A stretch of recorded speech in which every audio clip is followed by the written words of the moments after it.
سیدنا ابو دجانہ آپ جناب والا نبی پاک علیہ السلام دے سامنے ڈھال بن گئے، ڈھال بن جاندے اپنا جسم حضور دے جسم دے سامنے کر دیتا، رسول پاک صلی اللہ علیہ وسلم دے نال ایسی وفاداری کی تھی۔ حضرت ابو دجانہ رضی اللہ تعالیٰ عنہ اپنا جسم حضور دے سامنے ڈھال بنا کے کھڑا کر دیتا۔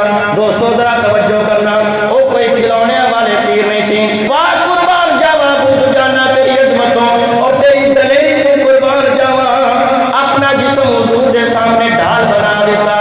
اور جس وقت کافراں دے تیر ختم ہو گئے تھے، صحابہ فرماندے نے اسی دجانہ نو دیکھیا اس حالت جناب والا ابو دجانہ کھڑے ہوئے اور اپنے آپ جناب والا سیدھا کیتا، اسی ابو دجانہ دی کنڈ نو ویکھیا اس طرح لگدے سن جس طرح کنڈیاں والی سیت تری جاندی ہے۔